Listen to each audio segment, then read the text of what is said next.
All right, welcome race fans here to Freaky Fast Broadcasting as we're proud to bring you NASCAR Outlaw League in the Truck Series at Bristol Motor Speedway, where we're going to have we're going to have 8 drivers, only 6 are going to advance to the next round.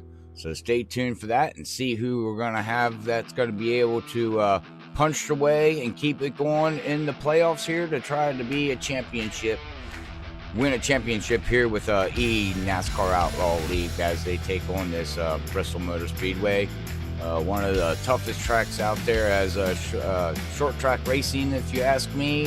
This place can beat you up, chew you up, and spit you out. But how's everybody doing out there tonight on Facebook and YouTube? Hopefully everybody enjoys the show. Don't forget to hit that share and like button over there on the Facebook side. If you're on the YouTube side, don't forget to hit that subscribe button and like button and share to your favorite social media platforms. But I am happy to bring up, everybody knows, good old Zach Hall is going to join me in the booth here tonight. How you doing, sir? Doing great, Robert. Glad to be here again at Bristol Motor Speedway for one of my favorite racetracks on the circuit, and the last great Coliseum as always. And man, we got a heck of a battle going on here tonight with the playoffs. So top 6 moving on. We'll see how it plays out. Yeah, that's key. We're going to see how it all plays out because 2 drivers are going home. And this is, we talked about it last night in ARCA. This is tough. This is a tough track to advance to the next round. I don't know. I know I wouldn't want to be in the driver's seat. I know that much because I don't like this track as it is. Yeah, very tough track. It can reach out and smack you upside the head. And you won't like this place after a few bad runs, that's for sure. But this place also is very satisfying for people who can really run well here. So yeah, we have all 8 playoff drivers here tonight. So we will have 2 drivers going home after the conclusion of this race, so we'll have to pay attention to that. But they're just moving into qualifying now, so we'll see who can put up and post the quick time for tonight here at Bristol for the NASCAR Outlaw League. But I'm expecting a great race, 200 laps. It should be quite the show. Oh, sorry. Oh, you're good. I was reading something. You got a comment? Yeah. Yeah, I was just trying to read here what he said, and hey, dude, you're much welcome from Oregon Coast. Yeah. Oregon. Well, that's Oregon, but Oregon Coast. I guess from like the coast of Oregon, Oh, okay. I was like, where's Oregon Coast? I was trying to think. I know you're out west. I mean, I know that much. But hey, thank you very much for tuning in. And me and Zach like to say, well, the broadcasting team likes to say thank you for the compliment. We do much appreciate it, and we do try to bring you the best action we can here on iRacing surface side of things and the leagues out there. But sorry, I didn't mean to interrupt you there, Zach. You were talking about what now here on the qualifying? Well, we'll see who's going to put down the quick time. I'm really interested to see. I've seen a little bit of truck racing this week with C-Fix due to a little bit of watching some guys on stream. So I got a little research, I guess, from this. And, it really seems like you can save the tires running the bottom. It's a little bit slower than the top. But I think most of your quick times here in qualifying will be, as Paul Henley jumps up there and almost backs up that 1481 to a 1486 there. And he's got almost a 10th of a second lead over anybody in this qualifying session. So great lap for him. Only 2 drivers left to put down times. It's Ruben Phelps, who also was, he put down a 1486 in practice. So, and wow, Paul Henley, why I said that, he put down a 1478. So increases his lap, man. That is super impressive. So yeah, it's going to be an interesting race here tonight between these guys, and it's going to be hard fought because we have all 8 playoff drivers here. Let's see what Ruben puts down here in that number 10. He's been strong all season. See his first lap. He's going to put it up at P3 with a 14.96. Can he improve on that, ladies and gentlemen? We'll find out here very, very shortly because this is short track racing. Half a mile or 3/4. What is this? Half a mile. Half a mile, yes. Yeah, and he runs a 15.12 on the second lap, so it doesn't pick up time. So he'll slot in the third. Yeah, a little shocking, but at the same time, you know, qualifying is qualifying. But, you know, that could completely be down to, you know, just a line that you like. You know, your line could be a little bit slower than what the guy ahead of you. Because this track, you know, it does support different lines. So we'll see how that works out. But it does slot him into a good third position. That'll move him on to the playoffs if he can stay up there. And I know speaking to him last week after Atlanta, he said this track was one of the tracks that worried him. You know, he said this is the one he doesn't have as much experience on. So, I'm sure he's probably happy with that third place qualifying run. Joseph, to answer your question there, bud, yes, this is a league race. You can check out NASCAR Outlaw League on iRacing's league portal page. Just put E with a capital N, NASCAR Outlaw League, and you can go there and apply. And they'll direct you in the right direction on the steps that they would like you to do to join the league. And just make sure you have Discord, because I do know that they mandate Discord. So other than that, man, apply, and hopefully we get to see you out in the track here in the future. Definitely would be cool to see some new drivers out here for the NASCAR Outlaw League. So yeah, definitely go out there and apply. This would be a great one to run in. And you know what, the only thing I'm worried about right now, Robert, is Kyle Spees has not joined the session yet. His name is still grayed out, so if he does not make it here as they start to grid up, he will not be making it to the next round. Right. Yeah, 'cause he is one of the top 8s, and we will give them names here very shortly after we go through the rundown here. And like you said there, Zach, if he doesn't show up, there's going to be one driver that's going to go home, so kind of makes it easier for us to keep track. I guess, right? Personally, right. Makes it easy on our side of things, for sure. But all right, so we'll go ahead and hop into the grid here for tonight. Did you get my cameras up, Robert? Yeah, daydreaming. There you go, sir. Oh, good. Hey, I was going to remind you here in a second, so we got each other's back. But we'll go through the grid here for tonight. So starting on the pole here for the NASCAR Outlaw League Truck Series at Bristol Motor Speedway is Paul Henley with a great time of a 14.78. So almost 2/10 ahead of the field. That's a really, really good lap. Starting second will be Preston Michael in that Ford truck. Third place will go to Ruben Phelps. Fourth is Sean Donald. Fifth, Jeff Vickery. Sixth is John Gallagher. Seventh is Tyler Getka. Eighth is Stephen Ford. Ninth is DJ Allen. 10th is Brent Hunsucker. 11th is Shane Tierney. 12th is Chris Malcolm. 13th is Joaquin Meza. And 14th at the moment will be Kyle Spees, who is not in the session and one of our playoff drivers. So not a good start for him. So we'll have to pay attention to that. But I believe right now that would put, I believe, Shane. Let's see here. So this is our top 8. We'll go ahead and do our pacing here. Top 8 in playoffs are Paul Henley, John Gallagher, Kyle Spees, Brent Hunsucker, Preston Michael, DJ Allen, Ruben Phelps, and Shane Tierney. And I think Shane would be the man sitting outside right now, also with Kyle Spees. So starting in that 11th position for that 19, only one spot behind Brent, but we'll have to pay attention to that all night. Yep, a lot of things can happen with just in one lap. Within a half a lap, you know, somebody gets into the wall, and then before you know it, you know, it's if they get all spread out, you know, they could be a wreck. But if they get all spread out, then you might not see too much of that. And these guys are known to have long green flag runs, Zach, here in the Truck Series. So I wouldn't be shocked that we have a green flag run here with these guys here at Bristol, as we are under green, and off we go, ladies and gentlemen. So we do. Paul Henley going to slide up in front of that Ford President Michael, one of our playoff contenders. We got a truck in the back, about 5th position here, getting a little bit loose. I believe that was the, I'm trying to figure out which truck that was. John? It looks like no, Jeff Vickery. Oh. The 21, he dropped back from 5th position. Now he's all the way back to that 13th position. So big moment for the 21, but he held on to it as everybody gets sort of single filed out here. And I also want to give a shout out in YouTube, Robert. We had somebody subscribe. We have Kingdom Kid 94 subscribe on YouTube. So thank you for the subscription.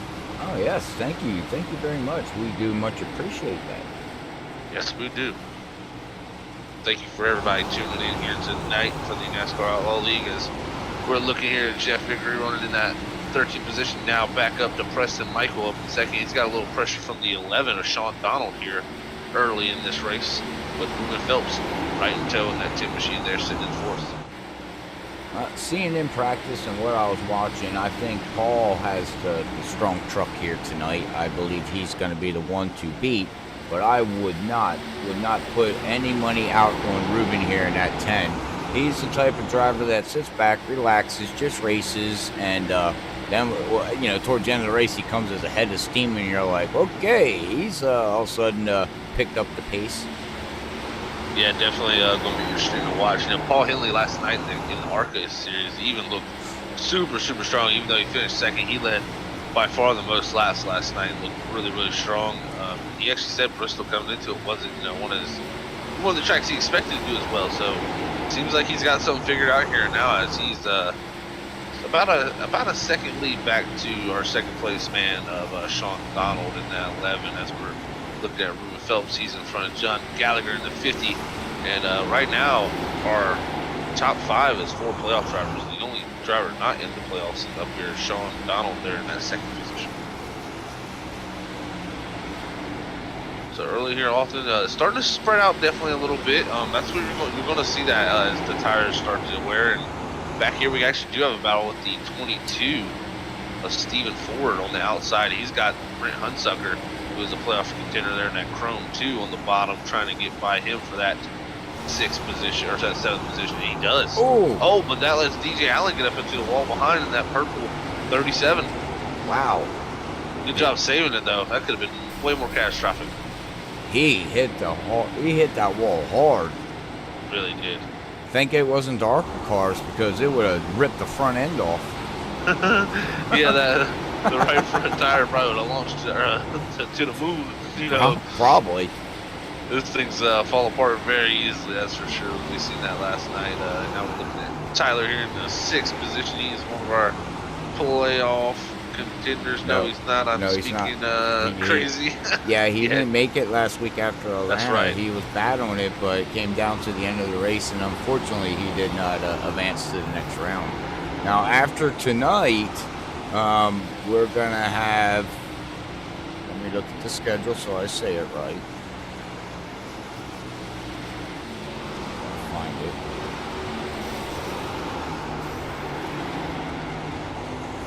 Truck schedule. All right, yes. Okay, next week we go to Dover International Speedway, and we'll have the top 6 that will be in it. So we'll lose 2 more after next week at Dover, and we go to Homestead and 10-6 with the top 4 drivers, and it's go for it all. Yeah, it's nothing about, you got to beat 3 drivers. If you're in the top 4, you got 3 drivers you must beat. Very true. Very true. So it's going to get interesting to watch and see how this all plays out here. As here comes Ruben, man. I told you, John's looking pretty fast too, but John Gallagher not too far behind there in the 50 as you see him right in the edge of the picture. Yeah, Ruben's been trying to get by Preston Michael there, really tough, and I think he's gonna have a good shot here. Yes, he does. He clears on the bottom, so 10 to 3rd place, up 1 position for Ruben now, back to where he started. Now, I see a difference from last night, and granted, I understand it's different from ARCA to truck. These truck look a little bit more stable down on that low line there, Zach. Like, you can watch Ruben. Yeah. He is getting a run off that bottom line. And we all know Bristol here in iRacing side of things, it's all about running the high line. That's basically where you would run. They don't. they don't have in iRacing. They don't got the what do they put down on the track? The traction compound. That's it. Yeah, PJ. and iRacing PJ. That's right. They don't have PJ and peanut butter and jelly to put down on the track. So, you know, iRacing tries to do by giving more grip, you know, down on the bottom and try to even it out. So it looks like they did a pretty decent job with the setup, with the traction on it below and the top line. I think this all comes down to just the way a driver drives the track. Yeah, you know, like I said, I watched a lot of C-Fix this week, and it really seemed like the guys who could run the bottom early and save their tires down there, just to lower speed. You know, you're carrying less speed on the bottom. You got to get that truck so much more slowed down to make sure you stick to the bottom and not wash up the racetrack. So you really don't load up the tires as much, don't overheat them. You can go straight to the top and run really quick times. The top is still definitely the quickest spot on the racetrack, just because you can carry that momentum up on the high bankings. As this track is a progressively gets higher banking the more you go up the racetrack, and so that definitely plays a factor. But you can definitely eat the tires off up there too. You know, you're carrying a lot more speed, you're putting a lot more load into those front tires, and you know it can really hurt your truck. But if you can also manage it up there, you can also manage it. So, you know, it really gives you options, and that's what all drivers want. You know, we don't want to be stuck in one spot all night and saying, well, pretty much the only way I can do this past this guy is if he makes a mistake, or if I get my elbows out and I be kind of a little bit dirty. You know, sometimes that's what it takes. But I think a good middle ground would be the middle. It's funny to say it'd be a good middle ground because of that, but yeah, the middle line I think is not terrible. I mean, I don't think you need to run right up against the wall. That could definitely, I think if you're going to be trying to get the most raw speed out of it, you need to be as close to that wall and selling it off in there every lap you want. But look at the back here at the 11 now. He's behind Joaquin Meza, who is in 11th position, and he has won a lap down from Paul Henley's amazing pace.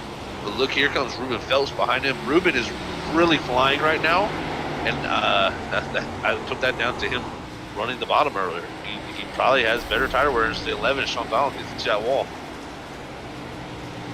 So you can see Sean Donald definitely starting to fall off here. That's really interesting. I'm watching lap times, and Ruben. Let's see what he does here, because he's going to come across our finish line. What's he put down? A 15.9 to Paul's 15.9. Yeah, they definitely were trading lap times there. Also, Paul was in some pretty heavy traffic there for a while. As he was cutting through, so that let definitely make up a little bit of gap. You know, it's right now it's really neck and neck as Paul just breaks down and runs a 15.76. I mean, Paul's got this place figured out here tonight.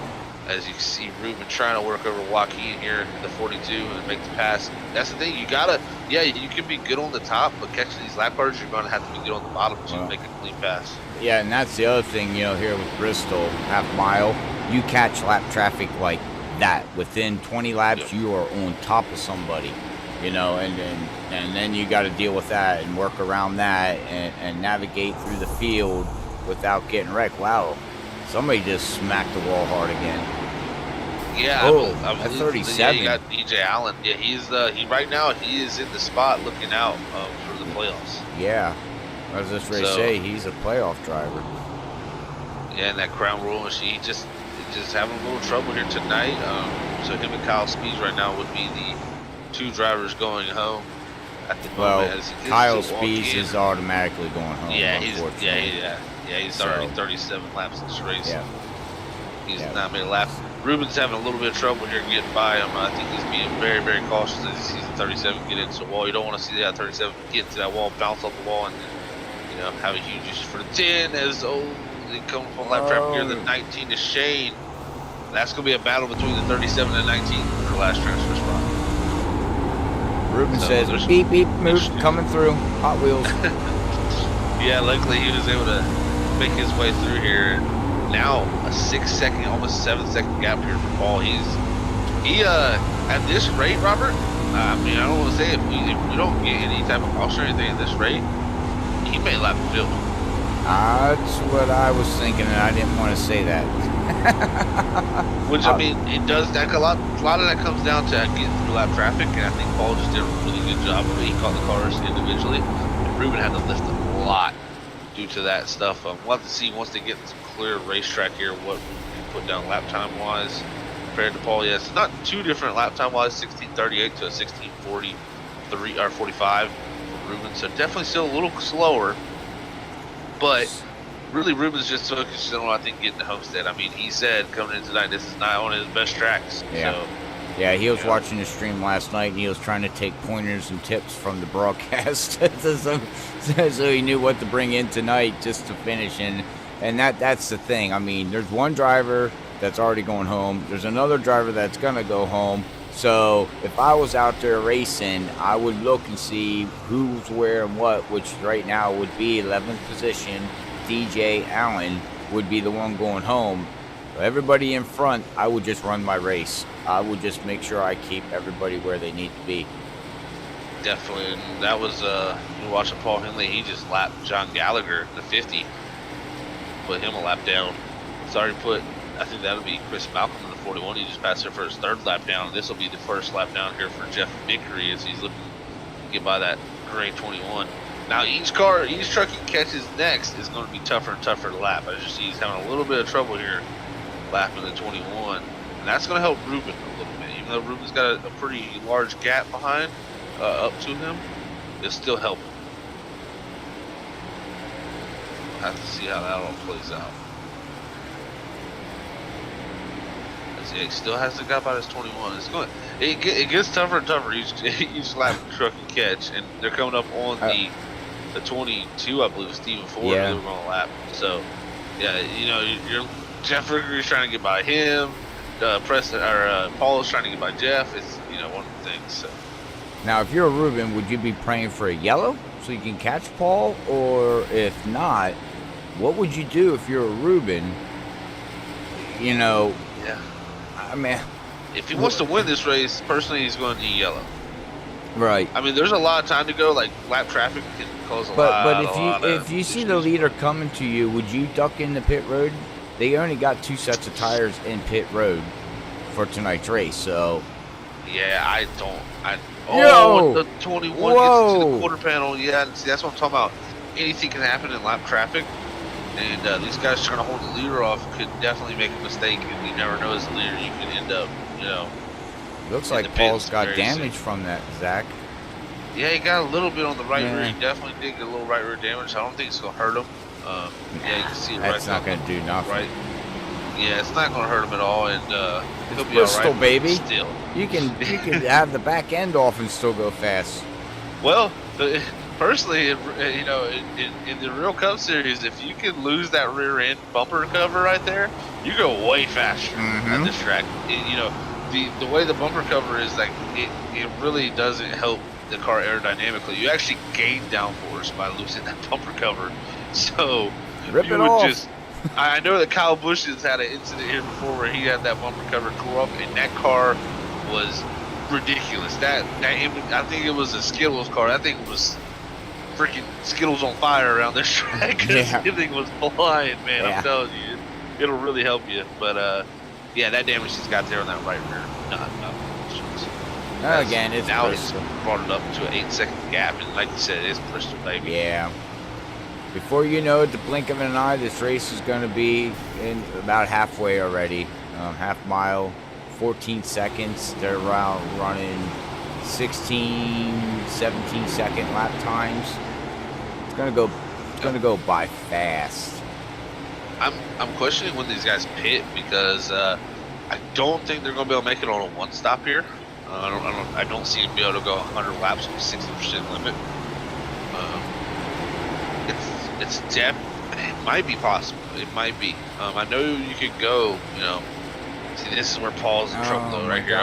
The 37, the 42, the 19, the 41. It's all stacked up right here. He's getting careful. He's working his way around the high side. Probably gonna go to the bottom here now.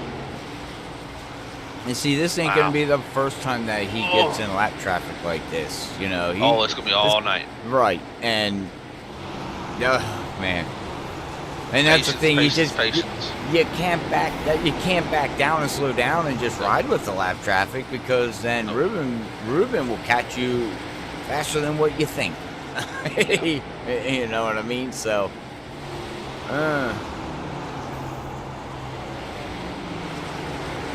Wow, this is watching Paul just cut through here, and there's a car bounce off the wall at 22, almost gets into the 16 in front of him. See, that's what I'm saying. Like, yeah, he's right. He's got a huge lead right now, about a 9-second lead back to Ruben. But my God, yeah, there's just so many moments where like stuff like this happens. This is crazy. Some lap cars racing DJ Allen in the 37. Got the 19. I think right now, DJ Allen still would be that guy on the outside looking in. He doesn't have the 19 too far ahead of him. So this is going to get interesting by the end of the night. I hear a lot of trucks just scraping and bouncing off the wall. They're just taking paint off the side. Yeah, their decalus is not liking this right now. Because we got John Gallagher, the first driver to make a pit stop here, it looks like, on lap 62. So that kind of confirms my logic. I believe they can go around 90 laps, is what I'm thinking here tonight on a tank. And so I don't think you want to go 90, but if you're Paul, you might want to go 90 just to make sure caution doesn't come out and catch you a lap down. Yeah, and he's tend to make pit stops, and then cautions come out when Paul makes pit stops. That's a trend for that poor guy. Yeah, it's sometimes that luck can just help you. So it feels like it seems like you're always the person that gets that bad luck with that stuff. It looks like we might have a battle up here for 4th position. Yeah, we do. I thought so. Watching the gap here on the ticker. Yeah, that's going to put Preston Michael up into 3rd now in that former Steve. About 14 seconds back of the leader, so leader's only about half a corner back behind them. So not too far back to Paul. Paul is really putting on some crazy pace. Look, here comes John Gallagher on the new tires. Woo! The 4 to the back of the 41 in front, that checks up the 4. The 50 has to get around the 41. 41's into the wall. Oh my goodness. 11 back by the 4 now. Wow. Okay. That was a little bit of a turning events. Say it right. Dang. Look at this. Check out in the chat. Check Jeff's picture. Jeff. What in the world is that? It's a It looks baseball like mascot. mascots. Yeah, it looks like some mascots. Male, female. What are those things though? It looks like dogs. Polar bears? No. Polar bears don't got a big nose like that. I gotta zoom in on this down here. Man. I gotta put my face against my monitor to see it, but yeah, I'm going blind looking at it right now because, my face is about 2 inches away from my screen. Well, Jeff needs to get out of the middle there so we can see. Come on, Jeff, what are you doing? Anyways, you were saying? I guess we got Brendan Colley in chat. He said he just heard crunching in the wall as well, Robert. And he said maybe they started Dory Larry mom too on Facebook. Oh, we do, nice. Thank you for all the keepers out there. So looking at Brent Hunsucker here, running in the 6th position, 2 laps down. Playoff driver. He's okay. Yes, sir. We're really not going to know who's going to be the last car getting knocked out to the end of the race. Very end. Yeah. So I'm not even going to pay attention, to be honest with you, until we get to the end, and then we really can really crunch down and say, okay, this guy and that guy.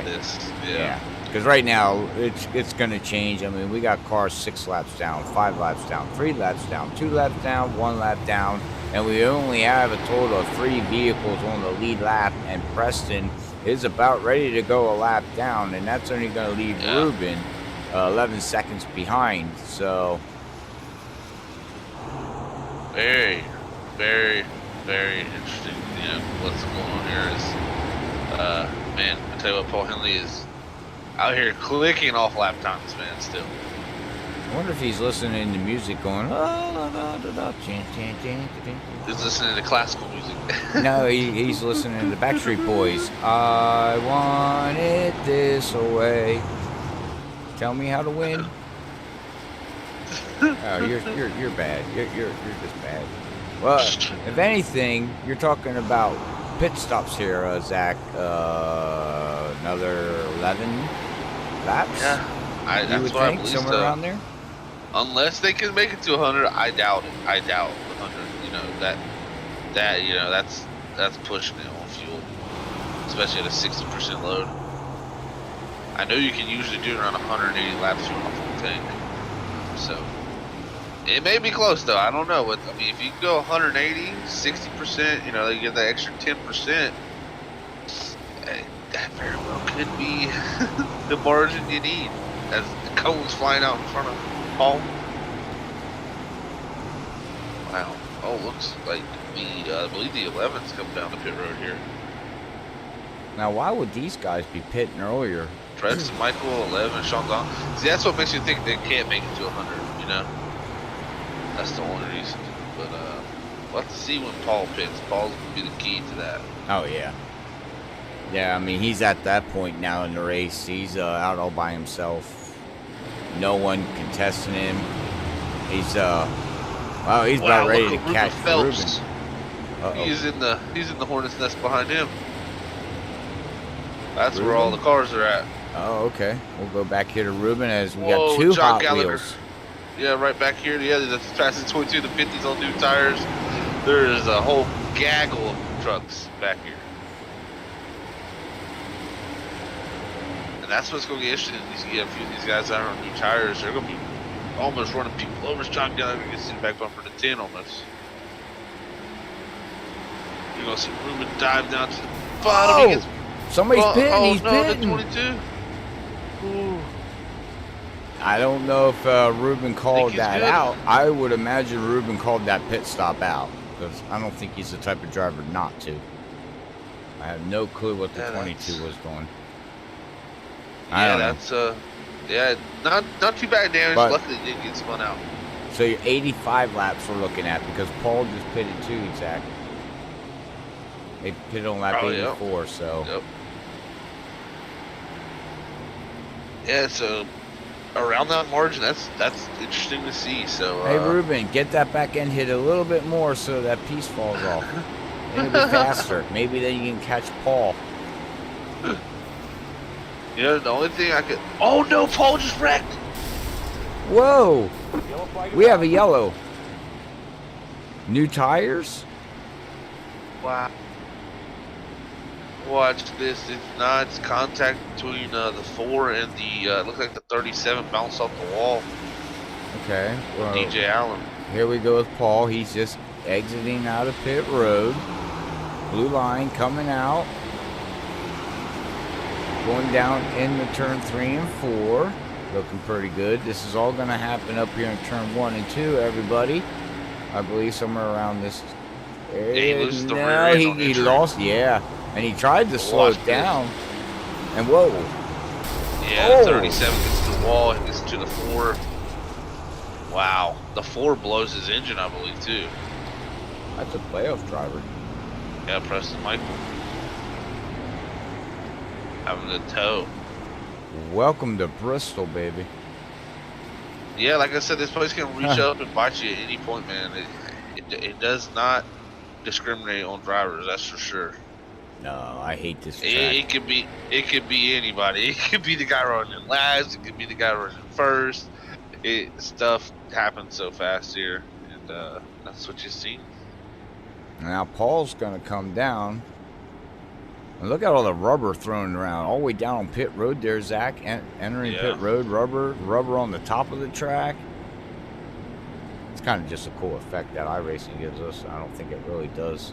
Does it do anything out there? It definitely takes some grip away, getting your tires in the marbles. But not too much. I don't think it's a realist representation of marbles because, they that stuff in real life will make you wreck. Yeah. So you never know. And I wonder if they're running the dual pit roads because Paul did not take the dual pit road. Interesting. He may get a penalty for that. And he did not stay on the blue line either. So, yeah, I think he's going to have a penalty. Did he come down and use his fast repair? I believe he did. Yeah, he did. They have 2 of them here for tonight, so. Oh, okay. Okay. It looks like he topped off and got a fast repair. Yeah, this will shift the lead over to Sean Donald. Big winner and all that was John Gallagher. Yeah. Even though now, I believe they did not pit. Yeah, they did not pit. So, yeah, they're going to be on older tires now. And this really is going to fall in the Rubens' hands now. Well, Donald's pitted on lap 80. So he's only on 10 laps compared to John's 61 laps. That's where the difference is. So John Gallagher is on a lot older tires than anybody else there's at. Yep.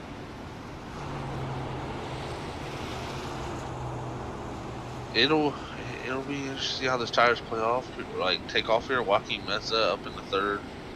So a lot of guys playing some different strategy, and it's going to help them out. Paul Henley's on the drive through this field now, and I'm wondering if he's going to have a drive-through penalty possibly. For what? Sometimes these pit road penalties can be interesting. Green flag, green flag. And they're back green flag racing here. Off into turn 1, Sean Donald's going to lead him in the 11 machine. Brandon Cole. Oh. Just, reading his chat there.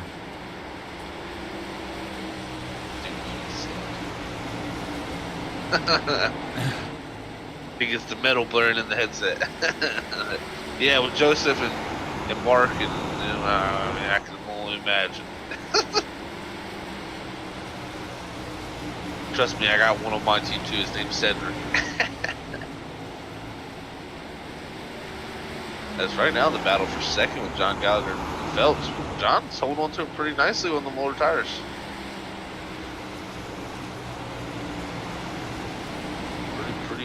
Pretty good job of doing that so far. This Rubens should have the freshest tires.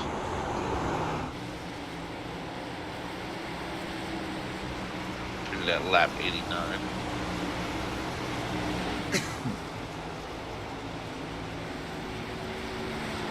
He will get by. Excuse me. Move himself up. Phelps now up to second with John Gallagher moving back to 3rd, Joaquin Meza in 4th, and Paul Henley now back into 5th. No, that also helped DJ Allen. Yeah, it did. He's up to 7th now. He's on the lead lap. And that's going to put Preston Michael as the driver on the outside now, 4 laps down. 2 laps behind Shane, the 19, who is his next closest competition for that playoff position. And look at the 29 go. Oh, yeah. I mean, he was fast enough there before that yellow. Yeah. I wouldn't be surprised he's going to be up here in the lead very shortly. I think he's going to have a hard battle to get by Ruben, though, because Ruben was pretty fast himself. He just qualified at a bad position, and Paul qualified first and took off and got that big lead, and Ruben had to work with a little bit of traffic, so that held him up. Definitely did.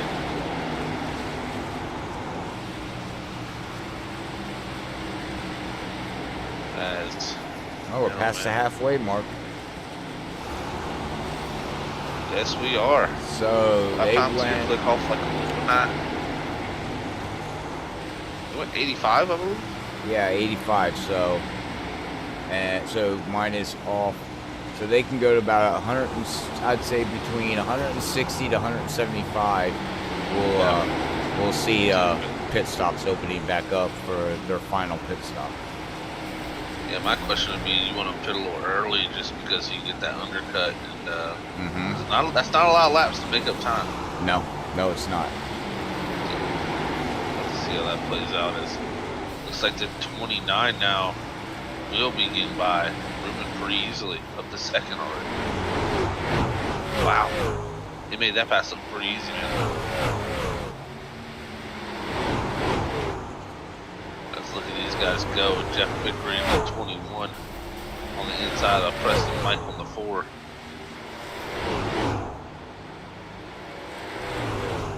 I love that sound. These cars just fly around this track, man. It's such a cool deal to see like them attacking this place like they can. I just like the sound when they go by. Zoom, zoom, zoom. I don't know. That's just a motorhead in me, I guess. I don't know. Hey, to each their own. I enjoy that also. So it's a weird, geeky feeling. it gives you almost a sense of speed, you know. The sound does. So you know what I really like is the smell of gas and rubber. Is what I really like. Just the smell of gas, just sitting there. Yeah. It smells super sweet. Yeah. I know. I remember when I went to Bristol, man. I sat there smelling that stuff. I'm like, man, I am in heaven right now. Some people think we're crazy, but I love it too. Well, that's it. My family, some of them think I'm crazy because why do you like NASCAR? All they do is turn left. I said, not all the time. Sometimes they turn right. Oh boy, I hear it all the time. Yeah, that is a big misconception. I said, there's a lot more. Many times. Yeah, I said, yeah, of course they turn left. I said, but you get behind the wheel. I said, there's a lot more going on than what you think that we even know of what these guys deal with and the feeling and going into a banking at 35 degrees at 200 miles per hour. You go do that and let me know how you feel going through that turn. I know when I did the Pocono, that Pocono ride along, man, when I was like, oh, this ain't bad. The first lap was, they just rode you around. The guy talked to you. He's like, this is where this is. This is where I'm going to let off the gas. If somebody comes up behind me that's a little faster, I'm going to let off the gas, let them take the inside. He was giving you the rundown just to make sure you're not scared of anything, seeing how you're reacting. And we got around turn 3 and started going towards the start-finish line. And he said, you ready?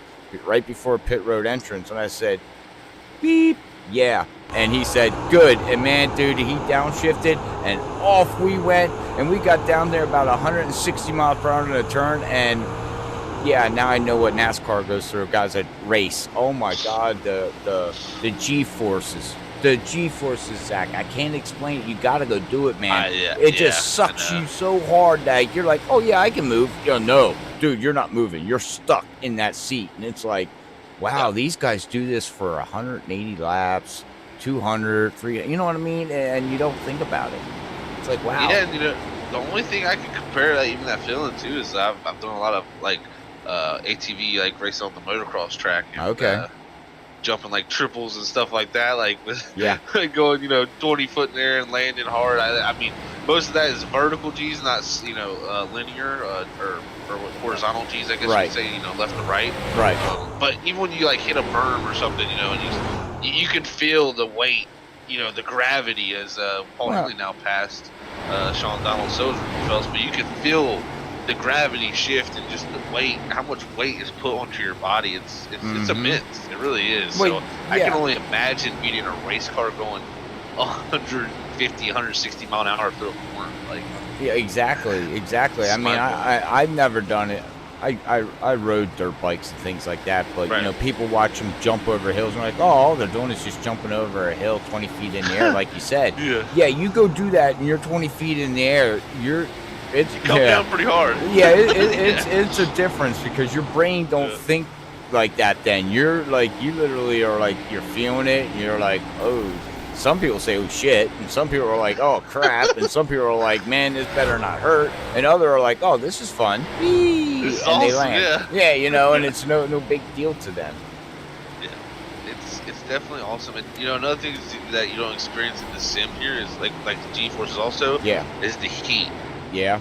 These cars are so hot. I mean, I can only imagine just because you know on a hot day where the heat index is in the hundreds and it's super high humidity. Like I just think about these guys sitting in these race cars for 3-4 hours at a time at 120, 130 degrees. Like. Yeah. That's insane. Not much air flowing, and the air they have blowing in their helmets, that's all hot air pretty much. It's just, I mean, it probably feels really good when you're in a 130-degree environment, you know, it probably feels really cool, but to most people be like, this is hot air blowing out, you know? So, like, yeah, it's crazy. Like, you know, when people say these guys aren't athletes that do this stuff in real life, it blows my mind. I think people are crazy. I don't understand the physicality that it takes, especially a track like this too, Bristol. More than anything, it's your mental. I mean, we're riding along here, Joaquin, and you can see he's through the corners and then on the straightaways, and you have like literally 2 seconds of resting time this racetrack. The rest of the time, you're in the corner, in the banking, all loaded up, you know, trying to make passes. This track is more than anything a mental place, you know, and also one of the most physical places by far because you're in the corner for long almost. Yeah, you're in the corners 90% of the time going around here. Yeah. And I believe the front stretch and the back stretch, it's a little bank too, a little bit. Not a little much. bit, yes, yeah. So yeah, you're always in a bank. Yeah. Always. Always, yep. Can you imagine everybody sit in your chair right now, lean left, and just sit there for an hour? Yeah. You know, a lot of drivers say their first qualifying laps here during the week, like their first mock qualifying lap they'll run during practice, you know, they'll hold their breath because they forget to breathe because of the forces that they're under. You know, just this track is just so mentally taxing on your brain also because stuff happens so fast.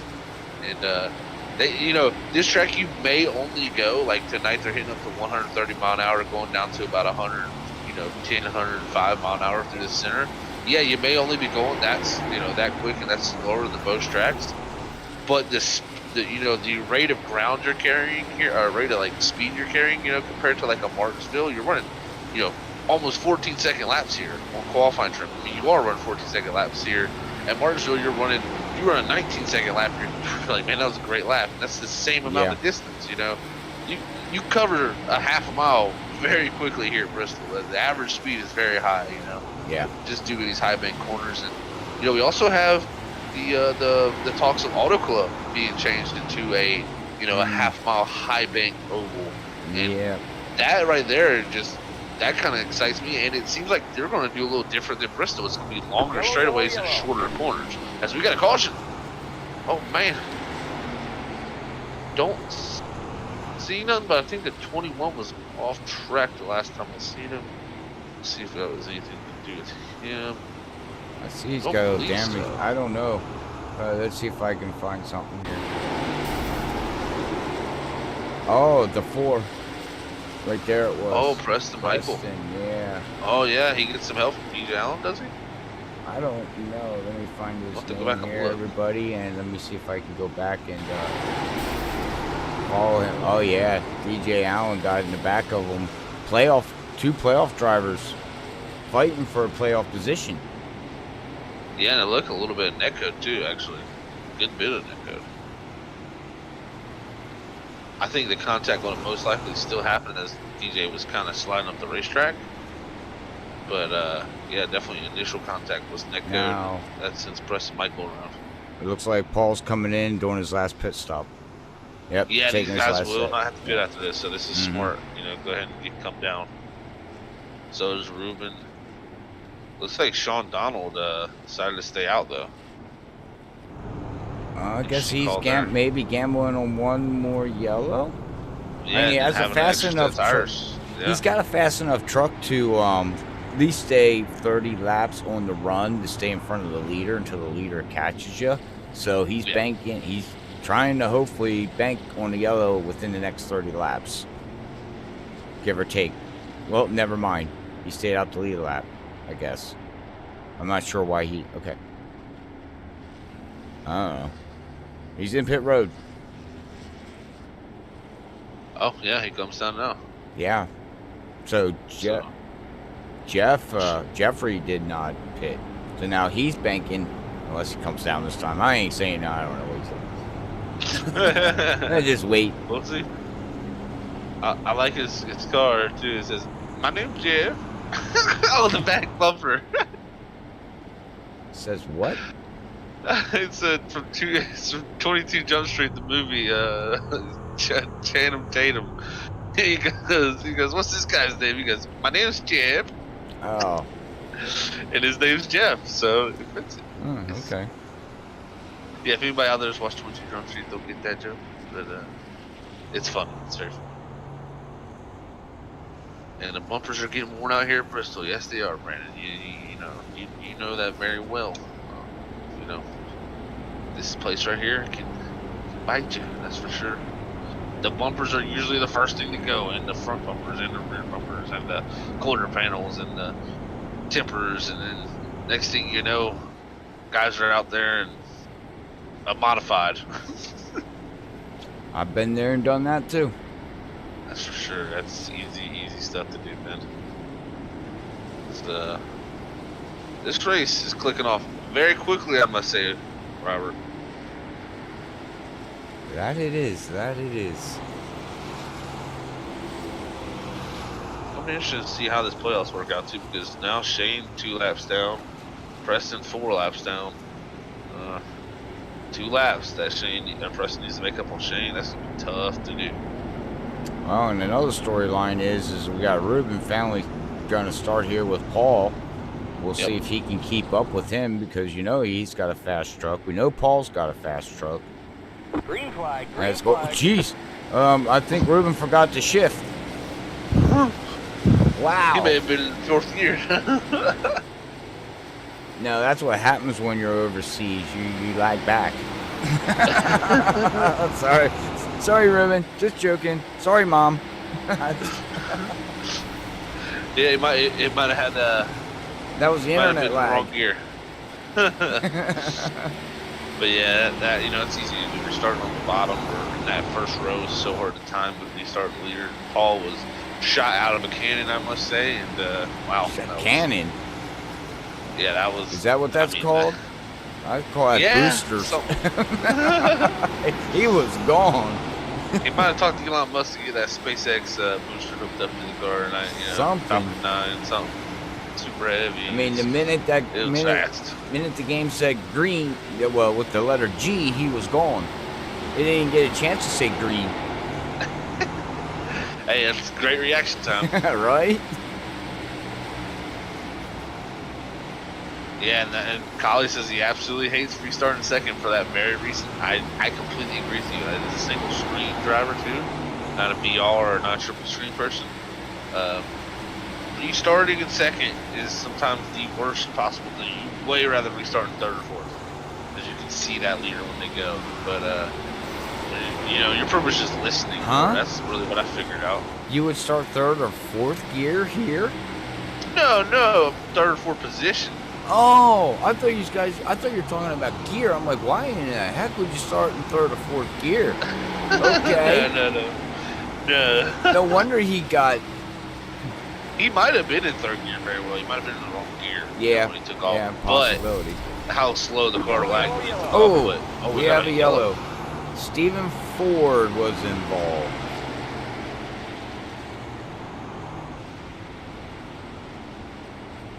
Yeah, that 22 or our other Hot Wheels machine.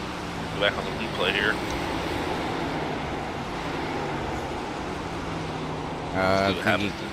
It looked like he caught the apron there for a little bit, coming out of 3 and 4. And we'll see here, coming down into 1 and 2, exiting 2's looking good. And whoa, he took it way down on the apron. Yeah. And got loose. Just lost it.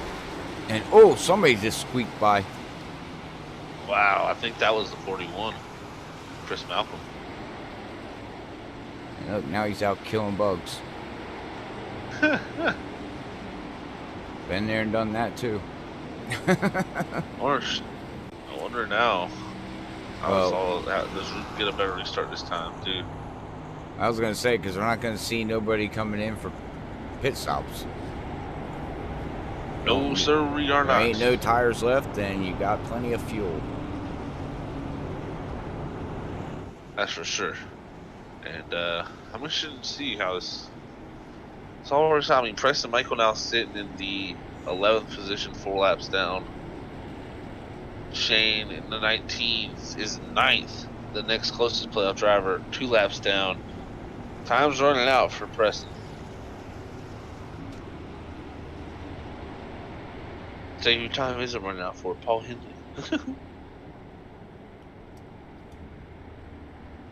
He's had a heck of a Bristol week to start off so far. He's been by far the most dominant driver here this week so far for the NASCAR Outlaw League.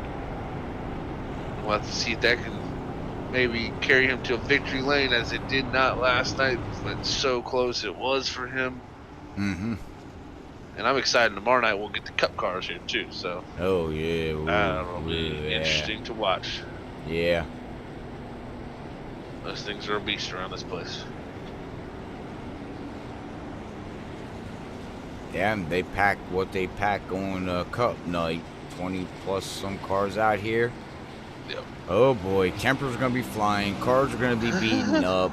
People are gonna be beating and banging, which again is part of short track racing, but to a point, that's where the tempers come in. So Definitely. These places do bring the tempers. I'm sorry. Yeah. I said I wouldn't do it. I said I wouldn't do it. Earlier before we went broadcasting, all Zach could do was yawn, ladies and gentlemen, and he yawned about 8 times before we went live, and he kept bringing it back to me. So what's nice is though I can hit the mute button and no one hears me. Exactly. I was trying to get a statement out. I got the yawn attack. I just get yawn attacks, and man, they're dangerous. I'm telling you, they're very contagious too. Oh yeah, I just did mine. I'm good.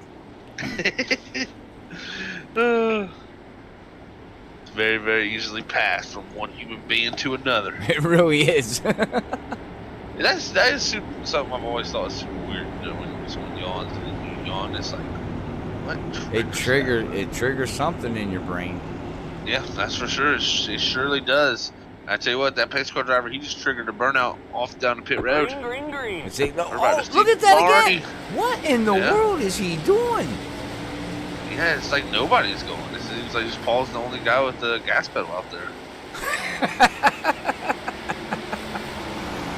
Yeah, it's just, I mean, I guess it's just timing it so well.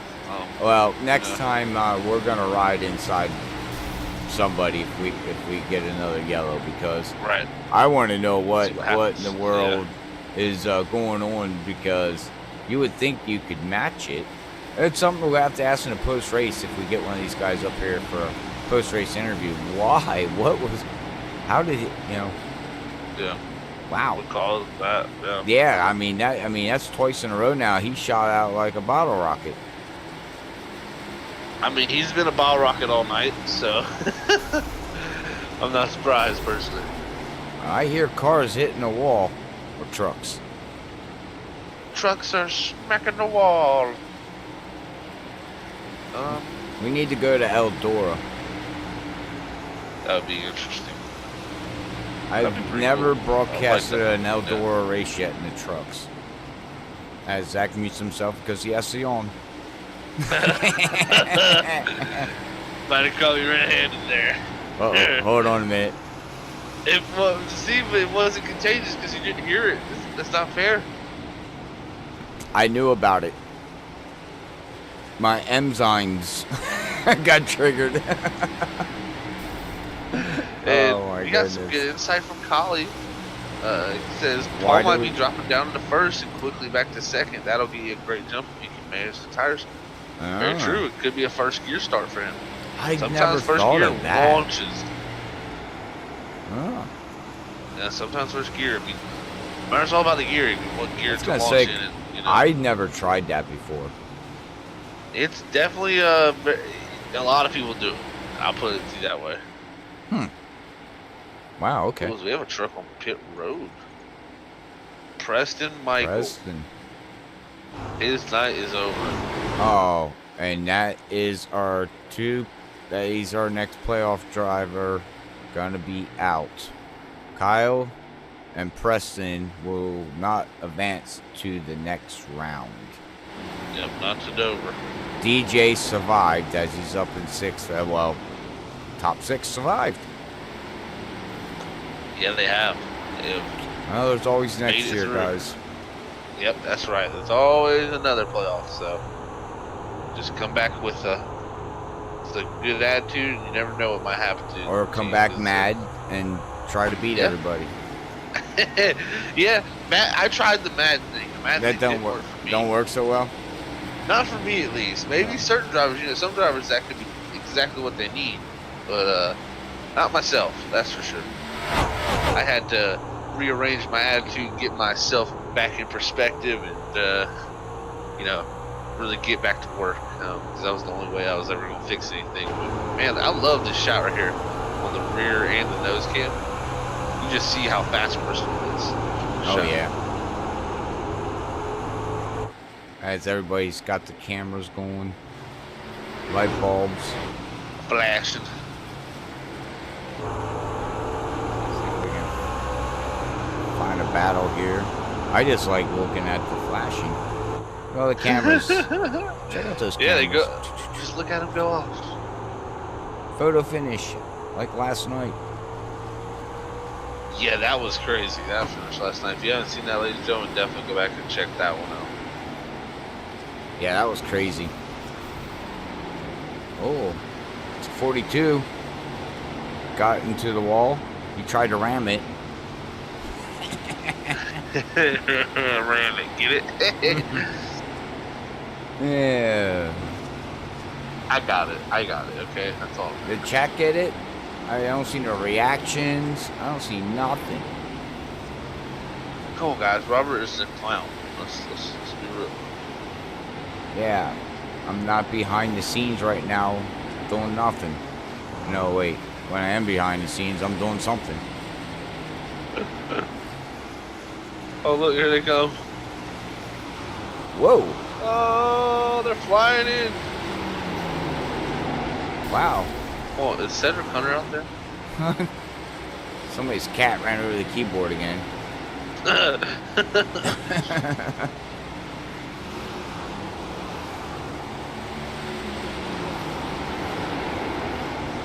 Oh, here they come again. Love it. Nice. Thank you. You all make it worthwhile. Well, we have 3 cars. Dang it, 3 trucks on the lead lap with coming down to 25 to go here, Zach. Got Paul with 1.6 second lead over Ruben. And Donald is 3.7 seconds behind. Oh, wait. And then we have DJ Allen 14 seconds. So I do apologize. We got 4 trucks on the lead lap yet. DJ Allen is had a tough night, but he is running in the 4th position right now. About to go a lap down here in a second, but man, You know what? tell you what, survival of the fittest. It doesn't matter. It's about finishing the race. And right there goes to Exactly. show you, take notes to some people. Don't give up. No matter what's going on and no matter what happens, run your race and run the laps. Seat time is so important. And you can see DJ's not giving up. He's still out there plugging it away. He's trying to learn the track. It's probably not his favorite track. He probably hates the crap out of the track, but he's not giving up. So props. I like seeing that. I like seeing somebody finish a race. Same here. I really like that too, I don't Robert. care if you're 30 laps down. Finish the race. Exactly. It's within your power. Finish it. I think you Oh. should. I guess you were right. Cedric Hunter is out there. I thought so. Okay. I wish I had a Hello Kitty sticker that you could pop up. That'd be cool. Reaction. Hello Kitty reaction.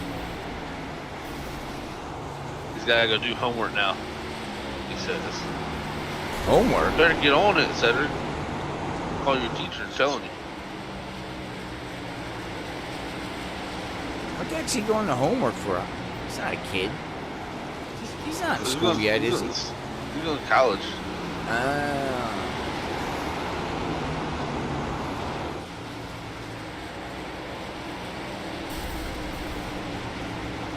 What's he going to college for? I think I'm pretty sure accounting. It's either that or said if you're out there still, you said An accountant. KM. If he's going for an accountant, no world. Don't let Cedric be near your money. I think it's government too. I think he wants to be Oh like, God. Suddenly Robert forgot college was a thing. Randy Kelly said. It's Bobby syndrome. Bobby syndrome. Tell you what though, Paul Henley, he's taking these boys to college. Yeah, he is. And at this point, we already got our top 6 going to the next round of the playoffs here, so I wouldn't worry about it. I wouldn't fight nobody. I would just move over. Just let it be. 17 laps to go. It's not worth fighting for. You're not fighting for points. All you would be fighting for is pride. And that would just get you a damaged truck sometimes, especially at Bristol. Yeah, definitely. And I was right. It was accounting. Aha! I knew it. I thought so. I mean, I should know my friend's stuff, right? I guess, but If you pay attention. sometimes I do. Sometimes Now- I have a brain fart. Sometimes I yawn and I just don't listen at all. See, now you brought that up. Oh boy. See, you Alright, noticed well, me yawn. We have got 14 laps to go, ladies and gentlemen. I want to say thank you, everybody out there, for tuning in here tonight with NASCAR Outlaw League here at Freaky Fast Broadcasting. Hopefully you enjoyed the show. If you did, don't forget to hit that like, share, and follow button on Facebook. And if you're on the YouTube side, don't forget that like and subscribe button. We do much appreciate it, the whole crew here at Freaky Fast. So we will be live again here tomorrow, Zach, with the Cup cars, like you said, 750 with the NASCAR Outlaw League as they get ready for their top 8. And they're going to have two guys going home tomorrow night, so...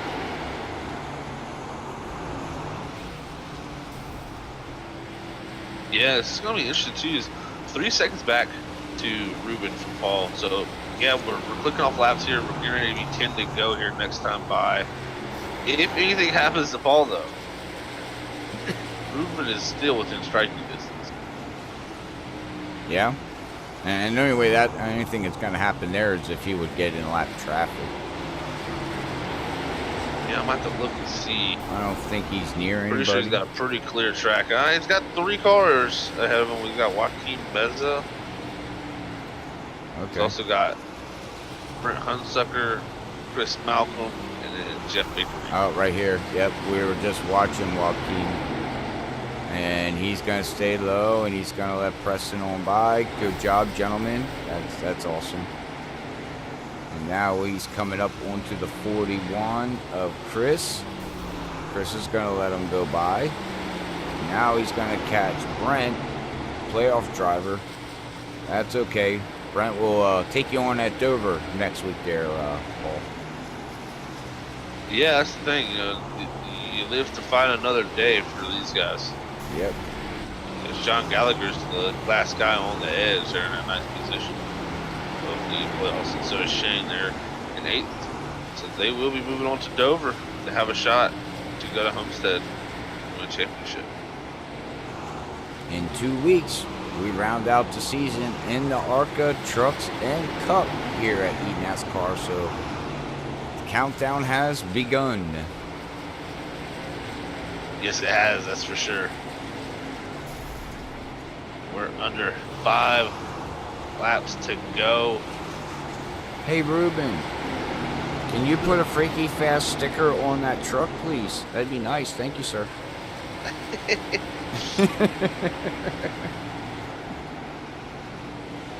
Paul going through 3 and 4. Any of the drivers out there, put a Freaky Fast sticker on the truck, please. Thank you. Yeah, we would love that. Yeah, I heard it helps. It helped guide me through a wreck at Talladega It did. this weekend. Yes, Yeah. it did. I wouldn't have finished 11th and gained points. Actually, my terrible season without it. Told you. I will say that, and put a 4-leaf clover too. If you put a 4-leaf clover with the freaky fast logo on there, you get luck for days. As Paul goes to 3 and 4. Barney's gonna take it out. There it is. White flag in the air. 1 lap flat. Paul Henley, what a dominant performance here tonight. The eNASCAR Outlaw League. Ruben Phelps about 4.5 seconds back. We're going to see Paul go through 3 and 4 for the final time tonight and bring home that victory he was unable to last night. Great job. What a rebound. Ruben Phelps into second. Sean Donald coming through 3 and 4 now. He will be your 3rd place finisher. So top 3 all on the lead lap. Rest of the guys 1 lap down or more. So what a dominant performance from that 29. Heck yeah, it was dominant. Very, very, very impressive. See him burn it down maybe, or is he? Yep, there it goes. Yep, there he goes. There it goes. All right, ladies and gentlemen. Well, we will be right back in 2 minutes as we get everybody ready for the post-race interview here at Bristol Motor Speedway here with eNASCAR Out League, and we'll be right back.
All right, everybody, we're back here at Freaky Fast Broadcast on the eNASCAR Outlaw League with their truck series on Tuesday night here at the Bristol Motor Speedway.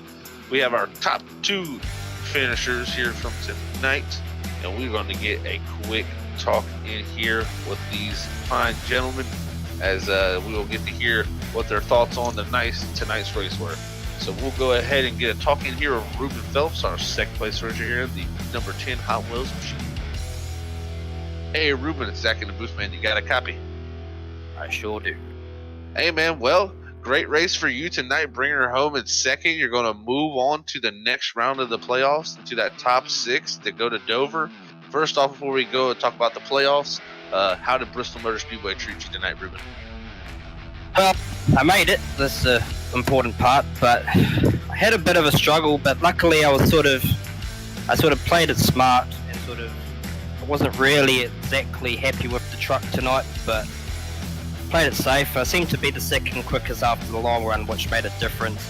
And then the last part of the race there, it was just a struggle. There was a point at the start run where all the trucks pitted.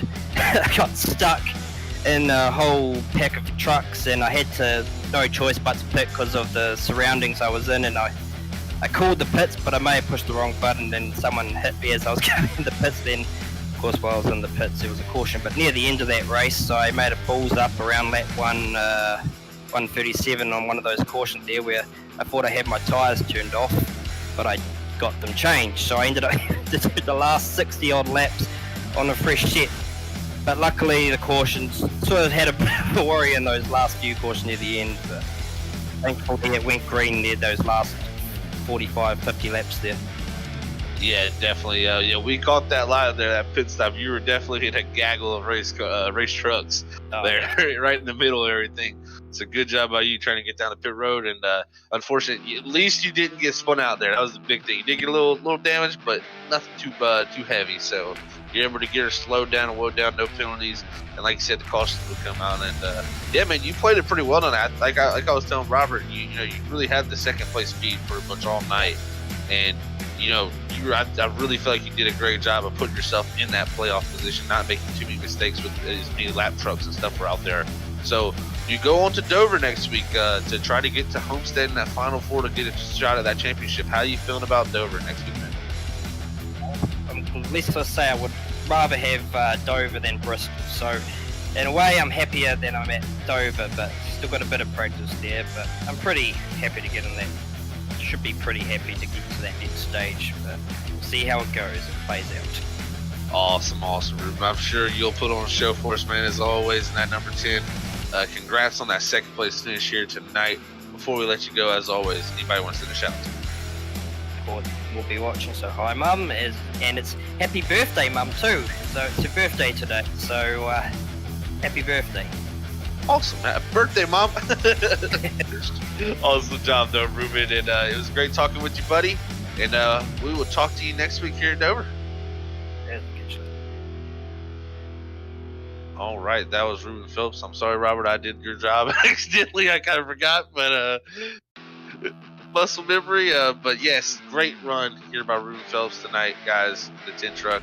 And now we will move on to our victory lane here. And Robert's going to get a talk in for Mr. Paul Henley in that 29, who was super dominant these past 2 minutes. Paul, Robert up in the booth. You got a copy, buddy? Yes, sir. How's it going? Oh, good, man. Good, man. Well, man, what a dominant truck you had out there tonight with that Team 5 Motorsports, man. Good rebound from what you dealt with last night. Unfortunately, you got second place. You should have won that race, I feel. But it was still a good race last night. But set aside that, man, what a dominant truck you had out there tonight. What made you so dominant in these trucks? Because last night's interview, you said, I'm not so sure about Bristol. But, man, tonight, it looked like the team figured something out for you. Driving the ARCA car last night taught me so much that I didn't realize it was going to have an impact on the truck series. That was a breeze compared to the ARCA car, because the ARCA car was really loose, so you had to be throttle sensitive, where the truck was just right, where it was just a little bit tight, so I can control when I get back to the gas, but never worry about spinning off the corner. Right. Man, I don't know what else more to say. You dominated this race pretty good. What happened there with that? You got caught up in that little incident and brought out a yellow, and you slid down, and did you feel, oh man, when you cracked that wall, you were like, what was going through your head? Like, oh man, here goes my race? Or did you know, okay, calm down, I can get back to where I was? Well, I came off of the corner with the fresh tires. The only thing I did, not even a full lap, and I forgot that when you hammer on the throttle on the low side, you actually can get loose. So I caught it on the apron, and as I was coming back up, the 4 car was dodging DJ, so he didn't run into him. Right. I don't know if he knew I was underneath, so we got tangled up, but I wasn't too worried about it. I was more focused on just making the playoffs. I would love to win, obviously. That's always a nice feature, but yep, the playoffs was my main focus, so I knew that I was okay as long as I could get back out there and stay on the lead lap. Yep, and you did, and then you got yourself back up to the front here, man, Paul, and you just set sail. Now, my next to last question here to you is on them last 2 restarts, what in the world, how were you bottle rocketing off on green flag? I don't even think the game said the letter G before you were gone. I know Brandon thinks I was in first gear, but that was straight second gear the whole time. Wow. I just hit the gas and went for it. And, wow. I mean, dude. That was it. The practice, that ARCA car, I swear, it teaches me so much that it prepares me for the truck series. I just have to figure out the line and how much gas. You can actually drive the trucks harder than you can the ARCA car. So after driving on ice in the ARCA car, I felt like it was a breeze. I had all the grip in the world. Right. Well, you go from these trucks to the Cup cars. You're going to be in the Cups, right? No, sir. No? I can't only commit to 2 nights a week, or the wife will leave me. So I can only do that. Oh, well, have her give me a phone call. We'll have a discussion. Yes, like you guys with Friday nights, you know. There you go. All right. Well, hey. Well, I thought you ran Cup, but I guess not. But that's all right. I was gonna. Good. That was gonna be my next question. But now, well, we head to Dover next week. You know, for the ARCA and trucks. How do you feel about that as you advance in the next round for that for the top 6? I feel pretty confident. I love Dover. It's a great track. There's a unique line to driving it, especially in the center of the corners. The whole diamonding thing is always fun to me. Has that Phoenix feel with 3 and 4. I love it, so I'm super excited. But what I always worry about is the pit strategies. If you don't do it right, you know, last night I could have lost because I didn't take tires. I had a set of tires still, but everybody took tires. So Right. It's nerve-wracking when it comes to pitting, especially in the ARCA series. I just can't figure that out. Everybody else has it down. So as long as that works out, I think I'll be all right. Well, yep, I believe you there, and I trust your instincts. And all right, man. Well, before I let you go, does anybody want to give a shout out here for your victory here at Bristol Motor Speedway before you get ready to pack this stuff up and head to Dover and get ready for next to the last round of this playoffs? Yeah, I'd like to thank my team, Team 5 Motorsports, for all their help. Outsider Clothing Company, our sponsors, Untamed Adventures, M2 Designs, Hudson O'Neill Racing, and Sotomayor Performance Horses. Thank you guys for the show that you put on. You guys do a fantastic job. I always love rewatching them. We always talk about it. It's always a good time. And thank you guys for everything. And I hope you guys enjoyed the show. And hopefully we can make the last 2 races a good one for you guys. That's right. Well, we hope and wish you the best of luck. But all right, man. Well, we'll catch you next week at Dover, and you take care, sir, for the rest of the week. You too. Thank you very much. Have a good night. You too, buddy. Oh, Zach's back. All right. Yep. I am back. Sorry about that. Paul Henley is your race winner here tonight. Sorry about I lost train of thought, but yeah, Paul Henley again here, bringing home the victory after his 2nd place finish last night. What a dominant performance in that 29.